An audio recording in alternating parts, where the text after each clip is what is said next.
Welcome back to another episode of the Lofty Lenders Homebuyer Education, where we explore tips, tricks, and stories that can help you plan for your next home purchase. Whether you're a first-time home buyer, a move-up buyer, an investor, or just looking to learn, we hope you gain a little bit of knowledge today. Today, we would like to talk to you a little bit about how to win in a competitive market without overpaying. So, Charlie, we went through 2020, 2021, where it was really competitive, right? People were paying It 20, was 30, tough. 40, $50,000 over asking price just to Yeah, win the house. that was tough. We're not in that market anymore, Thank heavens. but we're still in a fairly competitive market when it comes to homes of high value. Yeah. Well, and I have to say, buyers are just pickier. They're wanting the house done and pretty, which I've always appreciated. But it's like, I like to make things my own. Buyers don't want to make their stuff their own anymore. There's a few, but overall, they want it done with very few projects. And so those houses are hard to come by. So I think that's our big delineation. When you've got houses that really show well and buyers are not having a big honey-do list, it can get heated. That gives me a lot of anxiety because we're listing our house in a couple of months and I have not touched the kitchen because I want somebody to come in and make it their own. And just hearing you say that really crushes my soul, thinking about how somebody's not going to want to buy my house because of my kitchen. But at the same time, I don't want to spend 20 grand fixing up a kitchen that I'm not going to be in anymore. So let's hope it sells and I don't have to do that later in the year and realize, yeah, no way I'm going to sell this thing as if I do it. But you've been doing lots of little things. And I think that's the big challenge. A lot of people just want to sell the house because it's not something I like anymore. I'm just going to let somebody else deal with everything. You have a lot of people who don't have a lot of handyman skills. And so they also don't have a lot of extra money. They got the money for the house, not the money for big projects. So it is tough, but kudos to you. I mean, you've been doing trim work and doors and painting and just making sure True. that the pieces that you can deal with are dealt with. So fingers crossed. There you go. All right. I appreciate that. That helps me feel a little bit better. I get to Well, work. in hot markets, which, I think we're definitely still in hot markets throughout different times of the year. And I also think that we're really starting to move towards a buyer's market in the Iowa area and really across the country. I also think that, I guess there's two parts of this. One, we're moving into a hot market come spring. Two, Iowa is just different than other cities in country or states around the country. We have always made this comment where if the country's going into a recession, it always starts on the coast. You notice it really bad out in California, New York, Florida, and it kind of eventually gets to us in Iowa and it's not nearly as bad. Or the opposite is true. Things are going really well out there on the coast and eventually it starts going really well and really competitive and prices keep going up and rates are coming down and that kind of stuff happens. And I think that's probably where we're headed in 2026. If Trump does start, getting Fannie and Freddie to buy mortgage-backed securities, I think we are going to see rates going down, but I think that also means prices are going to go up. There's just more value there.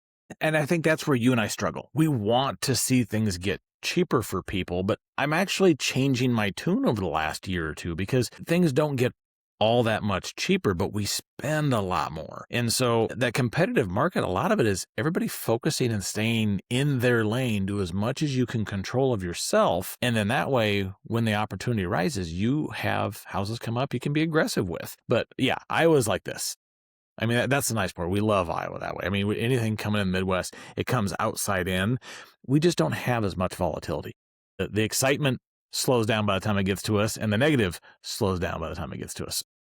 Kind of like it.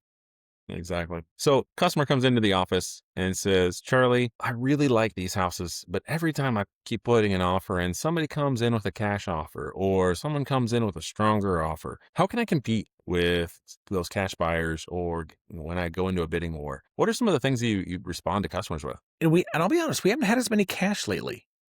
We hadn't talked about that. A year ago we did, but it's the same argument. And sometimes cash offers tend to be a little bit less and the sellers get excited because it's cash. But at the same time, if you've got a really clean offer, that's where you and I really push that the agents, especially buyer's agent, get us in connection with the listing agent so we can let them know we have great buyers. They've done all the steps necessary. They're very motivated. They're very ready. I mean, just everything. We're here. Yes, it's financing, but the offer might be better than the cash offer. So letting everybody know that they don't have something to be afraid of because sellers just want paid.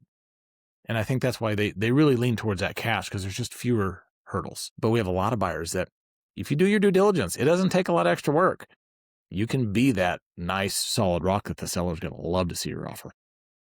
And I think one of the things you and I pride ourselves on is getting out there in the community and meeting different realtors. And I think that also goes a long way in helping to show with listing agents, hey, I know that Charlie's got the pre-approval on this buyer. I feel pretty confident that everything's going to be fine. I trust Charlie. I've worked with him before. I know that he doesn't hand out pre-approvals without actually going through the documentation and doing a pre-approval. So I feel confident about this offer. And I feel like that's a huge part of how we win.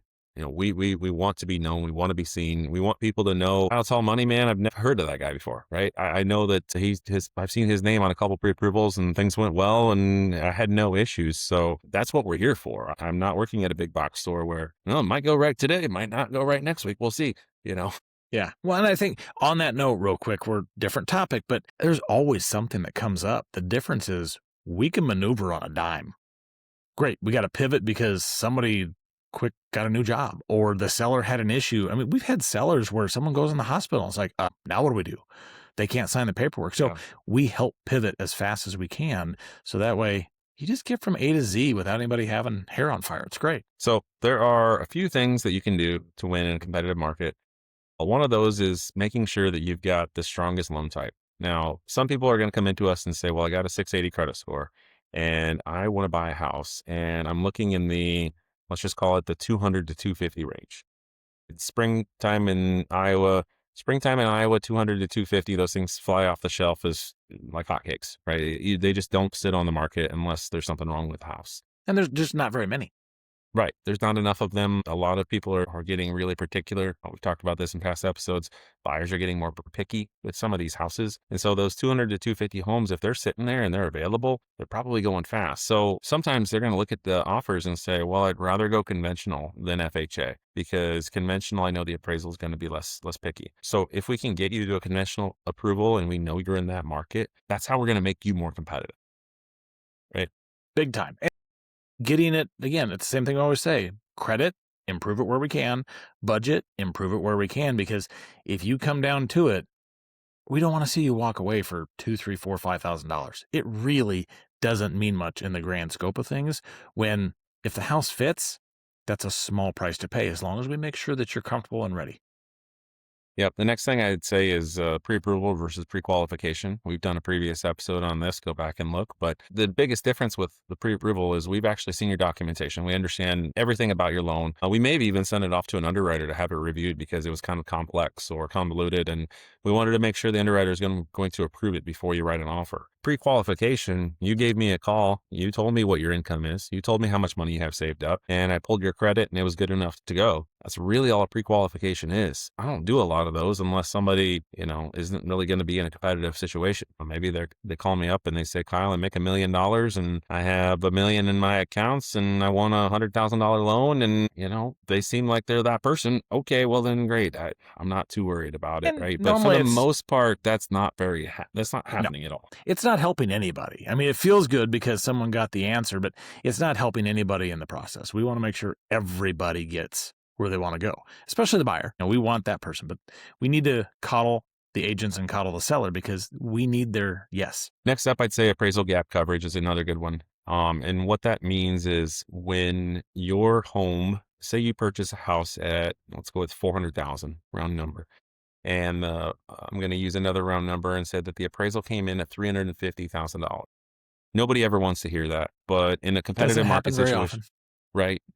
But in a competitive market situation like 2020, 2021, we saw that a lot. The offers were being written to say buyer will pay appraisal gap up to X.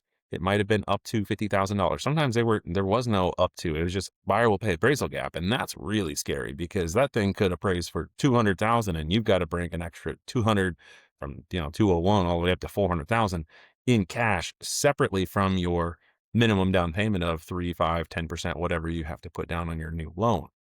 Oh, most of the time, again, that's not happening in this world. I had a gal the other day reach out to me, Kyle, I know we're doing an FHA loan and I was on TikTok and I saw something about an appraisal gap and I don't know what that is, but it really scares me. I don't want to have to come up with all this money.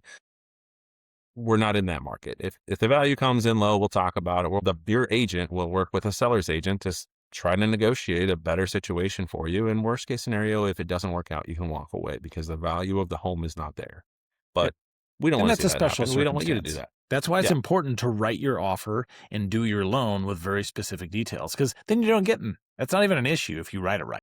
There's another strategy as far as the escalation clauses and strong earnest money deposit amounts. Escalation clauses are typically built into your contract. You work with your realtor on this more than us.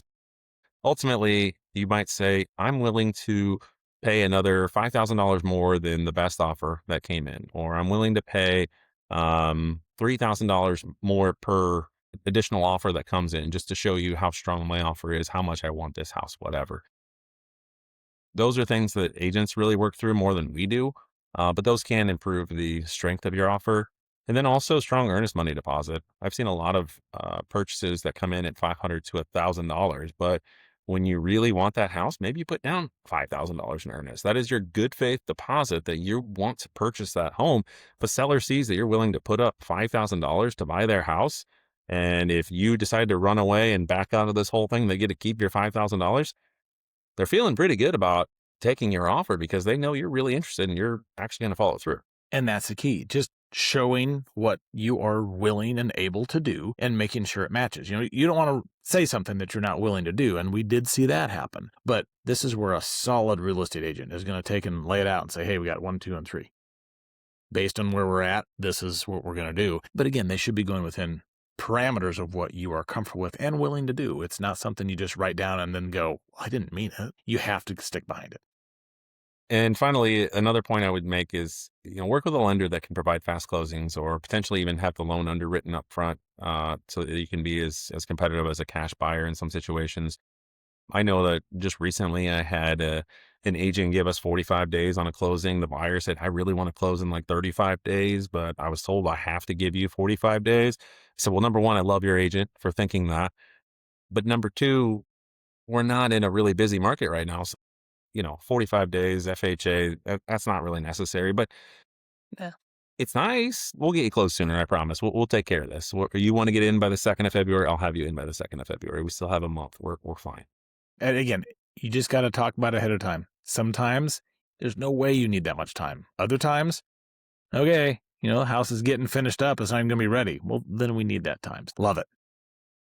So a few actionable takeaways. So get fully underwritten before you go house hunting. That could potentially be it. Or Charlie and I, we both have experience as underwriters. We both have experience reviewing documentation like an underwriter. Charlie, I don't know about you. I think maybe one loan last year that we got under contract and I had just completely boogered up the income and I was wrong. We ended up finding another way to move forward with a different house. But can you think of any houses last year that, we It's don't rare. make mistakes too often because we really do We our can't afford diligence. to. And that's it. It's all going to be what you put forward. And there's a lot of unusual circumstances. And so, the one that you had an oops on, that was not an easy file in the first place. But no, the goal is, again, we're human. Anybody can make the error. But no, the one I had last year was a job switch. And it was something that was different. And there was issues with getting pay stubs. And then they changed. It's like, okay, we got it done. It's like, I have to have the proof. So normally there's some really extenuating circumstances, but yeah, we hear those all the time from other places. And there's certain places that have reputations for being that way because they just throw it up against the wall. Don't use them. And to that point, work with the lender and agent team that communicates well with the listing agent or just communicates well with each other. Oftentimes I get a person comes to me and says, I want to buy a house and I'm working with agent X. Never heard of agent X, but I'm going to give them a call. I want to make sure that they have my line of communication, I have theirs, and that we communicate about your situation so that we ensure you get the best opportunity to win the house that you're looking at. And then last actionable takeaway would be to define your walk away before you submit an offer. So oftentimes emotion can get involved when you No. find a house. You may want to consider setting some limits up front. You might want to tell yourself, okay, well, I know that we can go up to $20,000 over the asking price on this house if we really, really have to, but we don't want to, right? Okay, it's us and 7 other offers. We're willing to spend at $20,000 because we said we would do it. Or you know what? Me personally, I always shy towards the lower. And I'm like, well, I said I was going to do 20, but I'm only going to do 10. But sometimes you really want that house. You're like, no, I'm going to go 30. Some people are going to say that, and if you set those limits up front for yourself, it ensures that you don't end up in a worse situation after buying this house. Yep. I, I Well, don't I know mean, about you, but I would say most houses are not worth losing my financial freedom. no, no, no. But it's like, I don't know if you go to auctions and you get excited, you just keep bidding. Okay, so you spend an extra $100 on something. That's not the situation when you buy a house. But yes, I mean, setting those up ahead of time because emotions really do come into play. And everybody's different. It could be, like you said, you're going 5, 10, 20,000 over list price because it has everything we want. But you could also just be like on repairs. You're buying grandma's house. Grandma and grandpa say, hey, we'll just do this, but we're not doing the rest. It's the same type of line. It's okay. You can say no, or you can say, all right, you know what? It's going to cost me an extra $2,000 in maintenance, but the house is what I want. You need to know that. But I love that you said, try to know that ahead of time. Don't wait for the answer and then you got to chew on it because that's no fun. Yeah, I mean, as we wrap up, I would say don't just try to win the house. Try to win the right house on the right terms. Really the most important part. 100%. Be sure to follow us on all social media platforms and subscribe to the Lofty Lender podcast so you never miss any expert tips, market insights, or buyer success stories. And as always, stay curious and we'll see you next week on the Lofty Lender. Cheers.